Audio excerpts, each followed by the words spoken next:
आप सभी का एक बार फिर से study with Anil sir YouTube channel में स्वागत है। यह वीडियो टेट को लेकर जारी किया गया है। टेट के आजीवन वैधता के बाद सत्रवार भर्ती की बात की गई है इसमें। आइए इसमें जानते हैं कि सत्रवार भर्ती कब से प्रारंभ होने जा रही है। देखिए 2011 टेट से सत्रवार भर्ती को लेकर के अपडेट है। जैसा कि आप सभी लोग जानते हैं कि केंद्रीय शिक्षा मंत्रालय ने टेट की वैधता आजीवन कर दी है 2011 से लेकर के, और वर्तमान से जितनी भी अब टेट का आयोजन होगा सबकी वैधता क्या होगी, आजीवन होगी। इसको लेकर जिसका डेट की वैधता समाप्त हो गई है उनका फिर से आजीवन वैधता वाला प्रमाण पत्र जारी होगा। जल्द ही उनको राज्यों से नोटिफिकेशन प्राप्त हो जाएगा। तो आइए पहले देखते हैं 2011 टेट से सत्रवार भर्ती को लेकर क्या अपडेट है। आइए इस अपडेट को हम लोग ध्यान से देखते हैं। चैनल को अवश्य सब्सक्राइब कर लीजिए, जिससे आपको एजुकेशन से जुड़ी जो भी अपडेट होगी तुरंत आपको प्राप्त हो जाया करेगी। देखिए क्या है अपडेट। टीईटी उत्तीर्ण अभ्यर्थियों की सत्रवार भर्तियां सुनिश्चित। टीईटी उत्तीर्ण अभ्यर्थियों की सत्रवार भर्तियां सुनिश्चित। देखिए जय भारत वर्ष .com पर यह आया है। अपडेट क्या है इसको थोड़ा पढ़ लेते हैं। आगे देखिए आप लिखा है, केंद्रीय शिक्षा मंत्री रमेश पोखरियाल निशंक की टीटी वैधता को आजीवन किए जाने के निर्णय का शिक्षक संघों और बेरोजगार संघर्ष समितियों ने स्वागत किया है। उक्त फैसले से जहां एक तरफ लाखों ऐसे अभ्यर्थियों ने राहत की सांस ली होगी जो टीटी उत्तीर्ण करने के बाद भी उपेक्षित रहे, वहीं 2012 न्यू एड भर्ती से संघर्ष बेरोजगार युवाओं में नए जोश का संचार हुआ है। आपको बता दें कि सबसे पहले टीटी परीक्षा वर्ष 2011 में आयोजित की गई थी, जिसमें लगभग 4 लाख प्रतियोगी छात्रों ने सफलता पाई, जिसके बाद लगभग 72,800 प्राथमिक शिक्षकों के खाली पदों पर तत्कालीन मायावती सरकार ने उत्तर प्रदेश में विज्ञापन निकाला, जो फर्जीवाड़े की भेंट चढ़ गई। बाद में उक्त विज्ञापन को कोर्ट में चुनौती दी गई।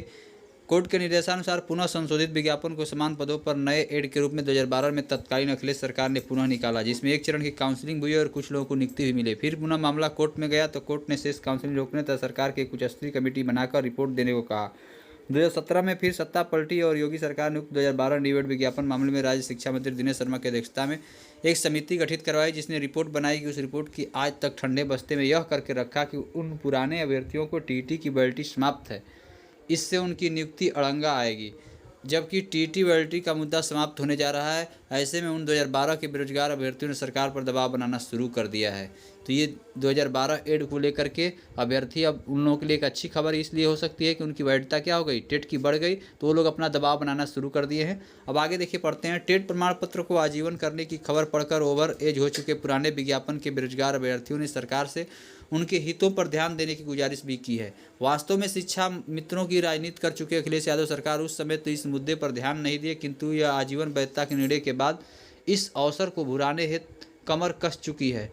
सूत्रों के अनुसार टीटी 2012 न्यू एड के समर्थक और अगुवाई कर रहे बेरोजगार संघ के अध्यक्ष अखिलेश यादव से इस मुद्दे पर भर्ती करने और इस भर्ती को 2022 चुनाव के मैनिफेस्टो में शामिल करने के लिए मुलाकात कर चुके हैं। अगर ऐसा होता है तो लगभग 3 लाख बेरोजगार पूर्व टीटी उत्तीर्ण अभ्यर्थी अखिलेश यादव के समाजवादी खेमे के साथ खड़े हो सकते हैं, जो अन्य दलों के लिए चिंता का विषय हो सकता है। वैसे भी अगर राजनीतिक पंडितों को याद होगा तो शिक्षा मित्रों के बलबूते अखिलेश सरकार सत्ता में वापसी का मुद्दा दिखा चुकी है। ऐसे में योगी सरकार के पास यह विकल्प है कि वह इन बेरोजगारों की 2012 से रुकी पुनः भर्ती प्रारंभ करके सत्रवार भर्ती सिस्टम लागू करके उत्तर प्रदेश में संभावित राजनीतिक उलटफेर को रोक सकती है। मेरे कहने का तात्पर्य यहाँ पर आया है कि जितने भी लोग इनके संगठन के लोग हैं अखिलेश सरकार से मिल रहे हैं कि मैनिफेस्टो में शामिल कीजिए कि हमने सत्रवार भर्ती करेंगे। अगर योगी सरकार यहाँ कर देती है तो हम लोग योगी सरकार के साथ रहेंगे, नहीं तो अखिलेश सरकार के साथ जा सकते हैं। तो बहुत देखिए यहाँ पर लिखा है, टीटी से जुड़ी खबर उन तमाम बेरोजगारों के दिल को सुकून देने वाली है जो बेरोजगारी से तंग होकर के लाचार जीवन जीने को मजबूर हो चुके होंगे। बहुत से लोगों ने टीटी 2011 मुद्दे पर आत्महत्या भी की थी। जरा सोचिए कि क्या इसमें टीटी 2012 न्यू एड से लोग जो ओवर एज हो चुके हैं उन्हें किसी प्रकार छूट देने की बात कही जा सकती है? शायद नहीं। इसलिए अभी इस न्यूज़ से ज़्यादा खुश होने की ज़रूरत नहीं है, इससे केवल भीड़ बढ़ेगी जॉब के लिए। अभी सरकार के पास न पद है न कोई योजना। ट्विटर पर बेरोजगार युवाओं के बढ़ते आवाज़ से घबराकर सरकार कोई ठोस कदम उठा सकती है, या हो सकता है साथियों के ट्वीट वार को दबाने का यह एक सरकारी सी गुफ्फा हो। बेरोजगारों को तो वास्तविक खुशी तब मिलेगी जब इस प्रदेश में खाली पड़े लाखों पद पुराने शिक्षकों को प्रमोट किया जाए और ईयर वाइज जॉब प्रदान किया जाए, माने सत्रवार दिया जाए। देखिए आगे लिखे हैं 2012 नीट के समर्थक अखिलेश बहुजन समाज पार्टी सहित अन्य सभी विकल्प देख रहे हैं। उनके अध्यक्ष ने कहा कि बेरोजगार संघर्ष जारी रखें और किसी तरह के प्रलोभन में न आकर अपने मार्ग से विचलित न हो सकता है लगातार प्रयास करते रहने के कारण टेट को आजीवन करने का न्यायपाप दिया गया है। शिक्षा महकमे में 4 लाख पद खाली थे। विभिन्न विभागों में चतुर्थ श्रेणी के 4 लाख पद सृजित होने में अधिकांश खाली चल रहे थे। इसके अलावा राजस्व, पंचायती, बिजली विभाग, कृषि आदि में बड़े पैमाने पर पद खाली थे। इन खाली पदों को बैकलॉग पदों का भरने का वादा भाजपा ने विधानसभा चुनाव में किया था।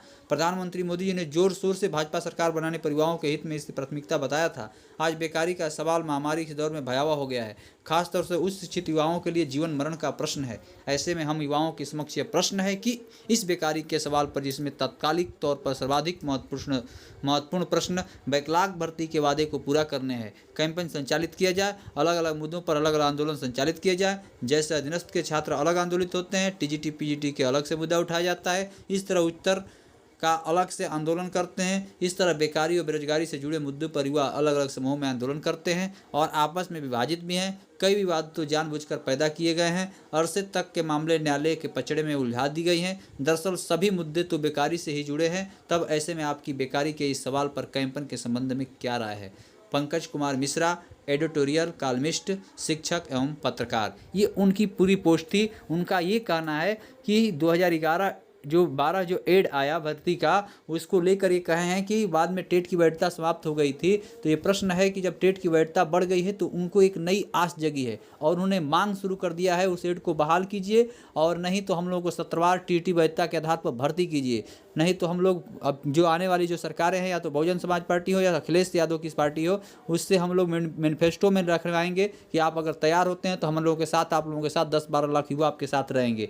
तो ये एक राजनीतिक भेंट के रूप में कुछ भी असंभव नहीं कहा जा सकता है, कुछ भी हो सकता है, क्योंकि टेट की वैधता को बढ़ा दिया गया है। तो ये एक अच्छी खबर है सत्रवार को लेकर के। लेकिन हाँ, ऐसा कुछ नहीं है, ये मात्र एक पोस्ट है पंकज कुमार मिश्रा जी का। उन्होंने एक जग जाहिर किया है, एक आस जगी है थोड़ी सी। तो ये थी अपडेट। जैसे और कोई अपडेट आती है आपको समय से दी जाएगी। इसमें अभी ऐसा कोई सूचना नहीं है सरकार की तरफ से कि सत्रवार भर्ती करने जा रही है। इतने देर तक वीडियो में बने रहने के लिए आप सभी लोगों का धन्यवाद। एजुकेशन से जुड़ी वीडियो आप पाना चाहते हैं तो हमारे चैनल को अवश्य सब्सक्राइब कर लीजिए, लाइक कीजिए और अधिक से अधिक लोगों को शेयर भी कीजिए। धन्यवाद।